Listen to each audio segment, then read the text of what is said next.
নমস্কার।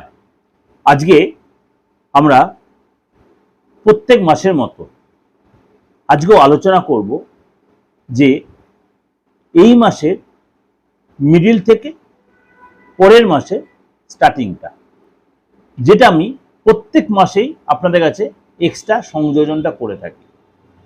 যেমন এটা চলছে মে মাস। মে মাসে অলরেডি আমি মাসিক রাশিফল আপনাদেরকে প্রেজেন্ট করেছি। কেউ কেউ দেখেছেন, কেউ কেউ তো এখনো দেখেনি বা বাকি আছেন, দেখে নেবেন আমার দিগদর্শন চ্যানেলে। আজকে এই মে মাসে আলোচনা করব, কিন্তু একটা বিশেষত্ব আছে। কি? মে মাসের 10 তারিখ থেকে আগামী মাস অর্থাৎ জুন মাসের 10 তারিখ পর্যন্ত, অর্থাৎ আগামী 10টা দিন জুন মাসের কেমন যাবে, এক্সট্রা বোনাস যাকে বলে, বোনাস পাওনা প্রাপ্তি। সুতরাং এক্সট্রা কিছু পেলে আমাদের কার না ভালো লাগে। প্রত্যেক ক্ষণেই কিছু না কিছু গ্রহ তার রাশি চেঞ্জ হচ্ছে, কারণ মেজর 4টে গ্রহ তো চেঞ্জ হচ্ছে একই রকম একই সিচুয়েশন। যেমনি আপনার শুক্রদেব 14 তারিখে বৃষ রাশি ছেড়ে মিথুন রাশিতে প্রবেশ করবে, অর্থাৎ 14ই মে। বুধ 29 তারিখে বৃষ রাশি ছেড়ে মিথুন রাশিতে প্রবেশ করবে। সূর্যদেব 15 তারিখে মেষ রাশি ছেড়ে বৃষ রাশিতে প্রবেশ করবে, এবং মঙ্গল 11 মে আপনার মীন রাশি ছেড়ে তার নিজ রাশি মেষ রাশিতে প্রবেশ করে রুচক যোগ তৈরি করবে। এবং 14 তারিখে গজলক্ষ্মী রাজযোগ তৈরি হবে। গজলক্ষ্মী রাজযোগ কিভাবে তৈরি হবে?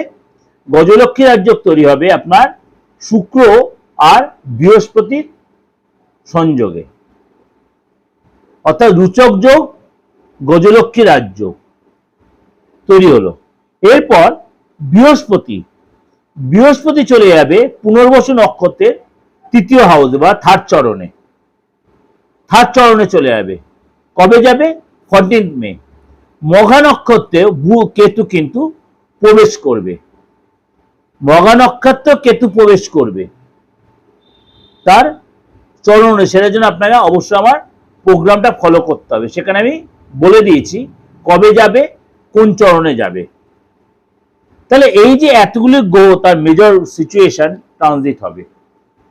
এই যে মে মাসের 20 দিন আর জুন মাসের 10 দিন, অর্থাৎ সেই হিসাবে 30 দিনই আসছে, আপনাদের জন্য কি প্রেজেন্টেশন নিয়ে আসছে। এবার প্রোগ্রামটা শুরু করার আগে একটু আলোচনা করে নি। যে বলছেন ডেট অফ বার্থ নেই, কুছ পরোয়া নেই। আপনি বাংলাভাষী নয়, টেনশন নেই। আপনি হিন্দি বোঝেন, কম বেশি ইংলিশ বোঝেন, তাহলে আপনি সেই ভাষাটা ব্যবহার করতেই পারেন। মুঠোফোন সবার কাছে আছে, অর্থাৎ আপনার অ্যান্ড্রয়েড। ডেট অফ বার্থ নেই তো কি আছে? আপনি যে ধর্মের যে বয়সের লোক হন, আপনার যে অবশ্যই আপনার ভবিষ্যতে জানতে ইচ্ছা করে, আপনার নামটা দিয়ে দিন, হাতের ছবিটা পাঠিয়ে দিন। যদি আপনার হাতের ছবি পাঠাতে অসুবিধা হয়, আপনার নামটা দিন, ফেসটা দিন, অর্থাৎ সেলফি দিলে পাঠিয়ে দিন। তাতে আপনি 94 থেকে 95% প্রেডিকশন পেয়ে যাবেন। কেউ কেউ বলে ডেট অফ বার্থ ছাড়া প্রপার প্রেডিকশন নেওয়া সর্বৈব ভুল, সর্বৈব মিথ্যে। আপনি জানেন কিনা জানেন না, হাতে রেখা দিয়ে কিন্তু আগে বিচার হতো। হরোস্কোপ বা এফিমেরিস এটা অনেক পরে আবিষ্কার হয়েছে। হাতের রেখা দিয়ে আগে বিচার, পাম রিডিংটা আগে হতো। মানুষের চলার ধরন দিয়ে বোঝা যেত মানুষটা কি ধরনের নেচারের। মানুষের মুখ দেখে বোঝা যেত তার মধ্যে কি কাজ করছে। যেমনি আমাদের আগেকার দিনে বয়স্ক মা ঠাকুমাদের একটু চিন্তা করুন, যাদের বাড়িতে এখনো মা ঠাকুমারা বয়স্ক আছেন, চিন্তা করে দেখবেন কোনো একটা কিছু ভুল কিছু করে এলে মা ঠাকুমাদের ধরা পড়ে যেত। এটা বলে ফেস রিডিং। সুতরাং এইগুলো কি জ্যোতিষশাস্ত্রের বাইরে? মা ঠাকুমা কোনো জ্যোতিষ শিখেছেন? অকাট সায়েন্স। এই মা ঠাকুমা সব মা ঠাকুমাকে বলতে পারতেন না। যাদের মধ্যে আলাদা একটা পাওয়ার ছিল, ইনটিউশন পাওয়ার, যারা আপনার অন্তরাত্মাটা বুঝতে পারবে, তারা এই জিনিসটা তাদের খুব বেশি ক্লিয়ার হয়ে যায়। তাহলে অ্যাস্ট্রোটা বুঝতে পারলেন? অ্যাস্ট্রোটা আজকের দিন নয়, লক্ষ লক্ষ বছর আগে।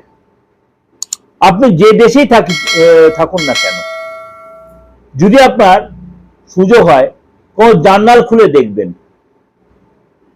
সমস্ত মানে পৃথিবীর সমস্ত দেশের বেশিরভাগ দেশের লোকেরাই অ্যাস্ট্রোইডাকে মানে। কেউ চায়নারা, বুদ্ধিস্টরা, বা পশ্চিম এশিয়ার লোকেরা, আমেরিকানরা, প্রত্যেকে কম বেশি মানে। আমি আলবাদ বলছি, মানে আমি হাওয়ায় ভেসে কথা বলছি না। কেন মানে সব স্টেটের বা সব দেশেরই কিছু না কিছু, হয়তো খুব কম দেশের লোক বাকি আছে, আমি প্রেডিক্ট করেছি আপনাদের ছোট বড় সকলের আশীর্বাদে। তখন দেখেছি মানুষ তার নিজের লাইফ সম্বন্ধে কতটা সচেতন, শুধু নট অনলি আমাদের ভারতবাসী বা ভারতবর্ষের লোকেরা। সুতরাং আপনিও কিন্তু আপনার মূল্যবান ভবিষ্যৎ, অতীত, বর্তমানটা জেনে নিতেই পারেন যে আপনি এত টাফ কন্ডিশনে চলছেন কেন।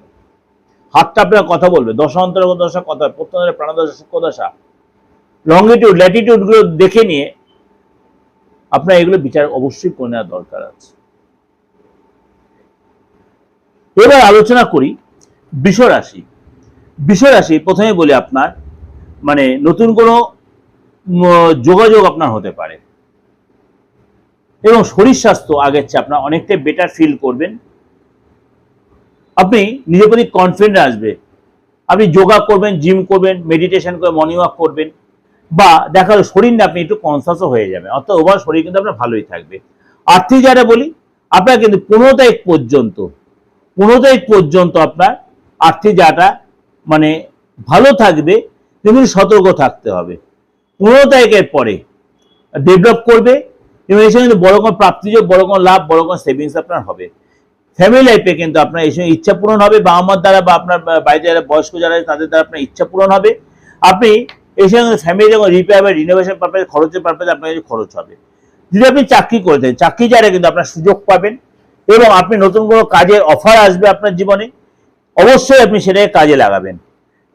ব্যবসা যারা বলি, ব্যবসায় কিন্তু আপনাকে 12 তারিখ থেকে আপনার ব্যবসাটা ভালোভাবে অর্ডার মিলবে, এবং আপনার কিন্তু এই সময় কোনো ডিল হলে সেই ডিল কনফার্ম হবে, ডেভেলপ পাবেন, অর্থাৎ মনের ইচ্ছা পূরণ হবে। এবং এই সময় কিন্তু আপনার মানে ইলেকট্রিক্যাল মানে যে ইকুইপমেন্টস সেগুলো কিন্তু আপনি অনেকটাই মানে সেই ব্যবসায় আপনি ইনভলভ হন, যদি ইলেকট্রিক সেখানে আপনি ডেভেলপ করতে পারবেন। কিন্তু আপনার খরচ হবে, খরচ হলেও আপনি কিন্তু ইনকামটা কিন্তু আপনার হবে। দাম্পত্য লাইফটা বলি, দাম্পত্য লাইফে পার্টনারের শরীরটা যে ডিস্টার্ব চলে সেটা অনেকটাই ঠিক হয়ে যাবে, হেলথ আগের চেয়ে ভালো হবে, আপনার পার্টনার নতুন চাকরি পেতে পারে এবং সেখানে গুড নিউজ পেতে পারে। এবং এই সময় কিন্তু পার্টনারের মানে সেলের জায়গাটা কিন্তু বড় কোনো লাভ হতে পারে।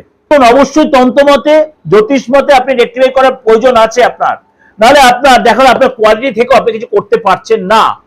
আপনি পুরুষ হন বা মহিলা হন, আপনার সন্তানে কিছু করতে পারছেন, আপনার হাজবেন্ড, আপনার ওয়াইফ অনেকদিন তো চাকরির চেষ্টা করছে, বিয়ের চেষ্টা করছেন, আপনি দীর্ঘদিন প্রেম করছেন, প্রেমটা বিয়েতে রূপান্তর হচ্ছে, বা আপনি একাধিক প্রেম করেছেন মনের, সেই জায়গা আপনি পাচ্ছেন না। ব্যবসা করছে, ব্যবসা ডেভেলপ আসছে না, কোথায় আটকে আছে দেখুন আগে, আপনি কোথায় মাথা দিয়ে শুচ্ছে সেটা আগে দেখুন। আপনার ফ্যামিলি কেউ কেউ আপনি বেঁধে রেখে দিয়েছে, আপনার আত্মীয় স্বজনরা বা আপনার প্রতিবেশীরা, সব কাজে আপনি বাধার সম্মুখীন হচ্ছেন।